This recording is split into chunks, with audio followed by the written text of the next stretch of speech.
The bridge failed again, and the pond kept its silence. Hammering the wedge into wet stone, Mattis felt the bridge shiver under his boots. Lime dust stung his nose, and the pond below held the sky like black glass.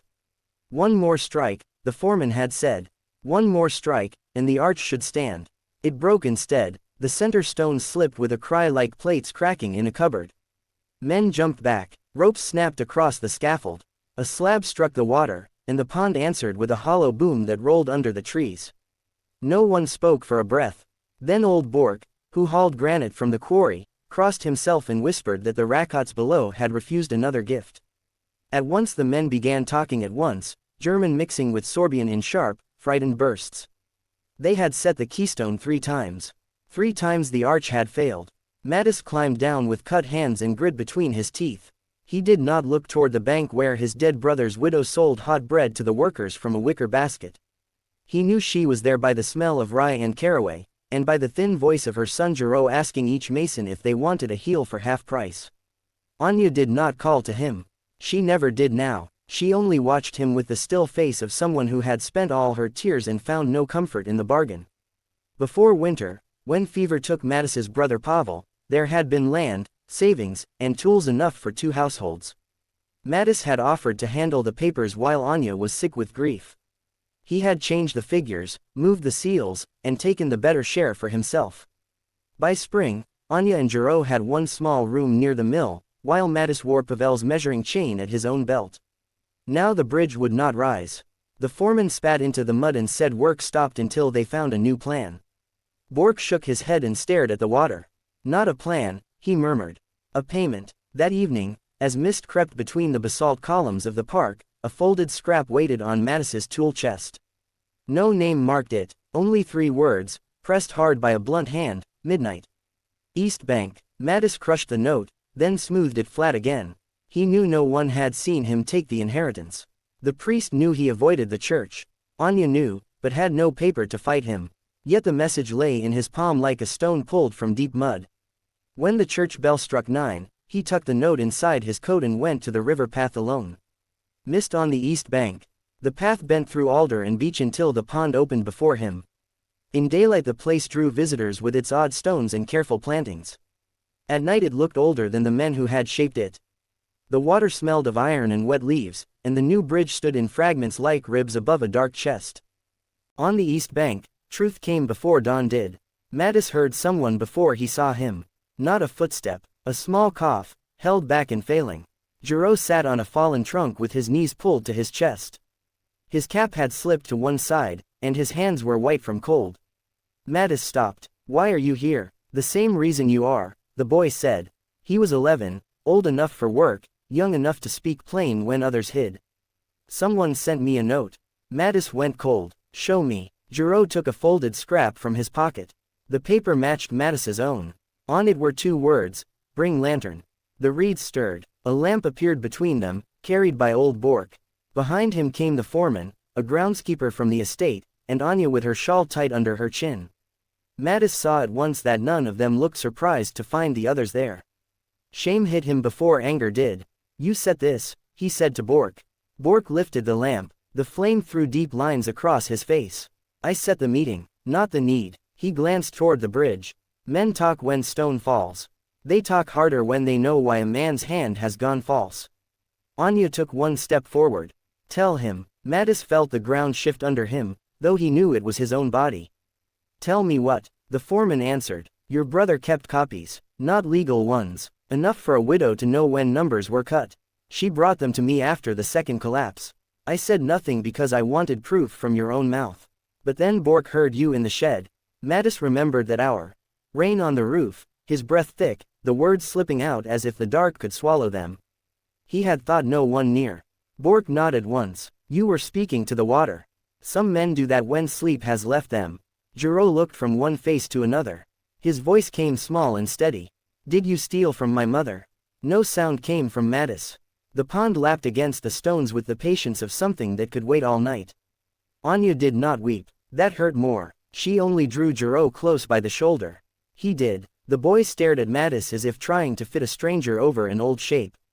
Mattis had once carved him a whistle from elder wood. He had once carried him across spring mud.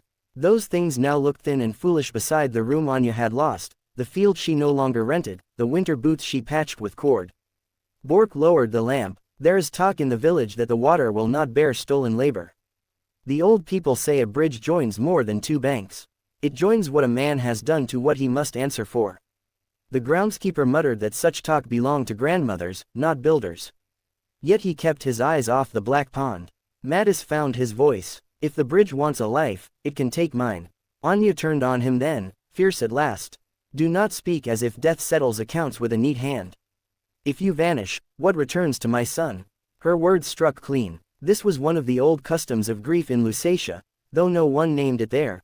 The living must still bake bread, mend roofs, and face market days. Sorrow did not stop the stove from going cold. Mattis saw Juro's patched cuff, the frayed edge dark with lamp smoke, and understood how cheap his grand speech had sounded. Still, the knight pressed him. I will make it right. Bork's face tightened. Hear the whole matter first. The old saying is not that the water takes the guilty. It takes the first soul to cross when the arch is sealed.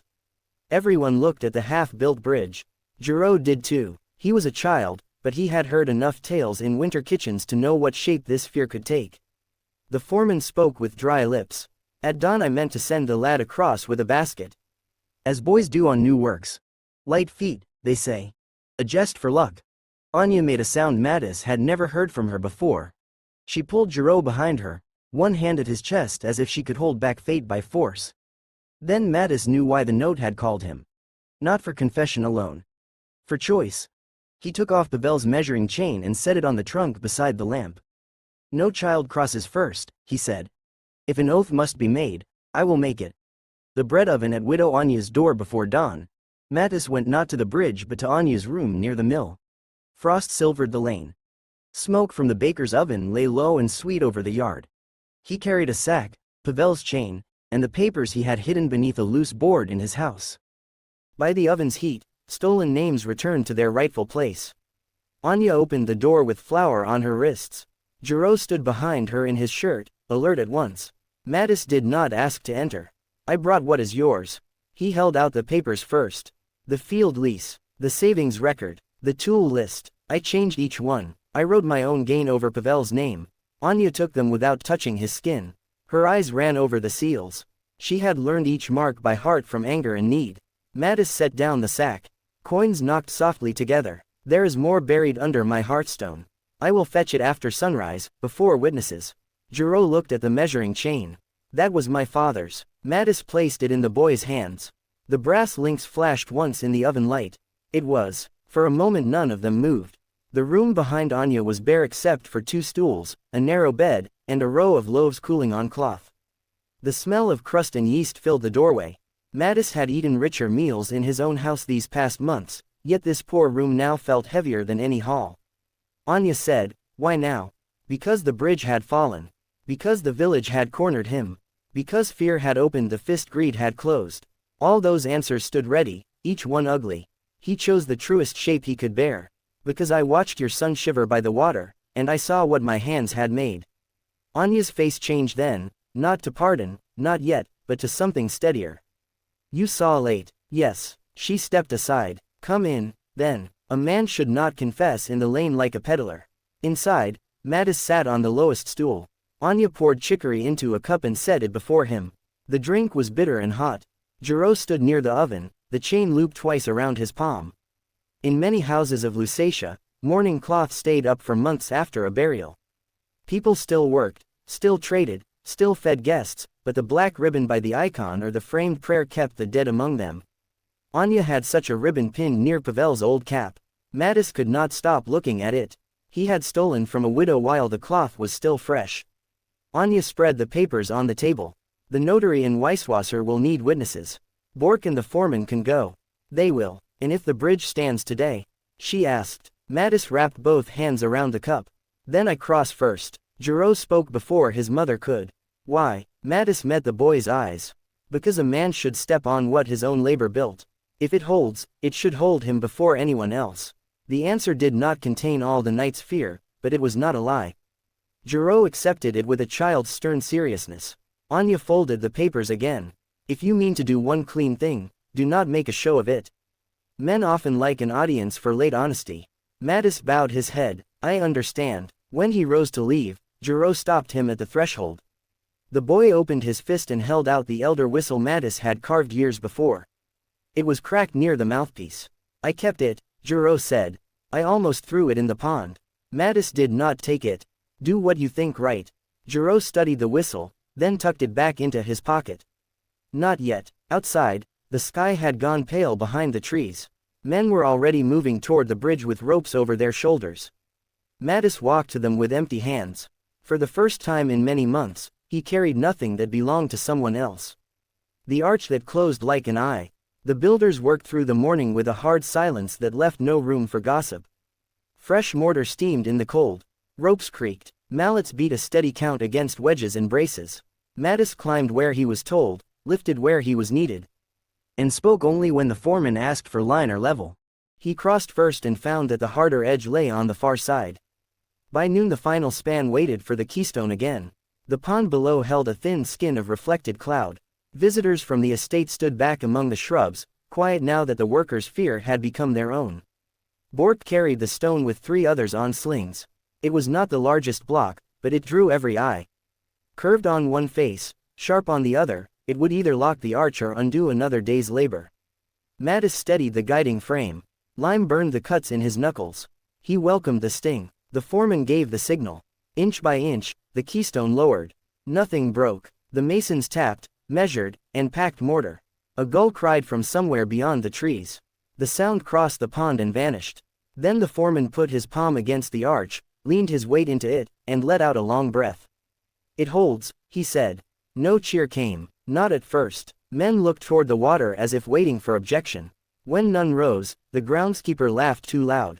A few workers followed. Bork did not. He fixed his pale eyes on Mattis. The old fear moved through the crowd in a new shape. A bridge that fails can be blamed on bad stone. A bridge that stands after a night of confession asks harder things. Mothers called children away from the bank. Men muttered that custom must be kept. Someone said a first crossing still belonged to luck, whether one believed in spirits or not. The foreman wiped mortar from his beard. Enough. We are not sacrificing chickens in a village yard. Yet even he glanced at Giraud, who had arrived with Anya and a basket of noon bread. Mattis climbed down before anyone could speak further. He took the basket from Giraud's hands and set it on the ground. No one sends the boy. A murmur passed through the men. Some were ashamed. Some were relieved that another mouth had formed the words. A few, stubborn and frightened, argued that old ways held works together when reason failed. Bork raised his stick and struck the scaffold once. The crack silenced them. Old ways also bind men to truth, he said.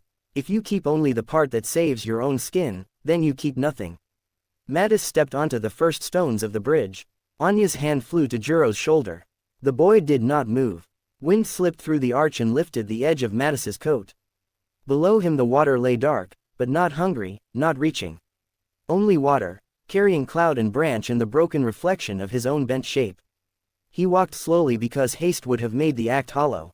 Each step sounded clear on the stone. Mortar smell rose sharp around him. Midway across, where the arch curved highest, he stopped. He could feel every eye behind him. He thought of Pavel, who had laughed through work and kept spare nails in his mouth when both hands were busy. He thought of Anya counting coins by candlelight. He thought of Giraud wearing boots too small because a grown man had feared becoming poorer. Then something changed inside him, quieter than the crowd, stronger than fear. He saw that he had wanted death for the same reason he had wanted the inheritance, to choose the shortest road away from consequence. To die under a tale would be easier than to live before the people he had wronged. Mattis turned around on the crown of the arch. The movement startled the watchers more than if he had leapt. He faced them all, standing above the black oval of the water and the ring of basalt columns beyond. Hear me, he called. The bridge stands. I stand on it. No spirit has taken me. What remains is not for the pond. It is for this village. The wind carried his voice thin but clear. Before witnesses, I returned Pavel's share to Anya and Giraud. I asked the church elders and the estate office to mark it this week. I will work 1 year on the bridge and the park paths for half wage, and that half will go to them until the debt is counted. If I refuse, let every mason here deny me work. No one answered at once. Public shame had weight in Lusatia. A man cut off from contracts and bread could not hide in his own house and call himself whole. Mattis felt that weight settle on his shoulders, and for the first time it did not feel like a blow from outside. It felt chosen. Anya spoke across the water. 1 year will not cover all. Mattis bowed his head. Then name the rest before witnesses, and I will pay that too. Bork's mouth twitched, not into a smile, but into approval hard-won. The foreman looked relieved enough to sit down in the mud. Giraud lifted a hand. In it was the cracked elder whistle.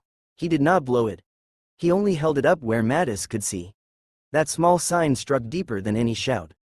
Winter repairs snow came early that year and turned the park paths to pale ribbons. The bridge drew visitors even in frost.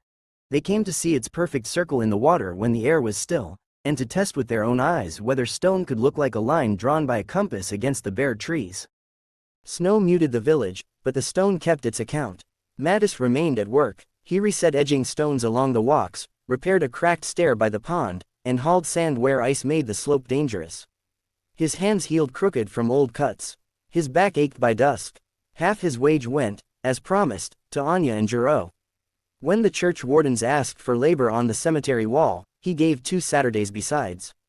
People did not suddenly grow kind. Some greeted him, some did not. At market, women lowered their voices when he passed. Men who once drank coffee beside his hearth now found other benches. Yet each week the notary's marks gathered on the repayment papers, and each week Anya's account rose by a little more. Near midwinter, when smoke from every chimney hung blew over Kromlau, Mattis saw Giraud on the bridge with a bundle of willow rods. The boy had grown into new boots, stiff but sound. He was carrying the rods to the basket maker. "You may use the bridge," Mattis said, then heard the foolishness of it. Giraud looked down through the arch at his own reflection. "I know." He shifted the bundle against his shoulder. "Mother says the notary finished the field lease." "I heard." They stood with white breath drifting between them. Below, thin ice had formed along the edges of the pond, leaving the center dark and clear. Giraud pulled the cracked whistle from his coat. "I fixed it." A narrow brass band now held the split closed. The basket maker had a spare strip. Mattis nodded. He did not trust his voice. The boy gave one short note on the whistle. It rose bright in the cold air, small but steady. "It sounds different," Giraud said. "Wood keeps the break in it," Mattis answered. Giraud studied him in the plain way children do when they measure whether an adult means what he says. "Will you always work here now?" "If they let me." The boy touched the stone parapet. Frost whitened its edge. "Good. Someone should mend what cracks." He walked on, rods over his shoulder, whistle in his pocket. Mattis stayed where he was until the sound of his steps faded. When evening came, the bridge and its reflection formed a near circle in the water, broken only by a skin of ice and the drift of one yellow leaf that had clung past its season. Mattis laid his palm on the cold stone. It did not absolve him. It did not speak. It simply held, because hands had said it true at last. That was enough for the winter night.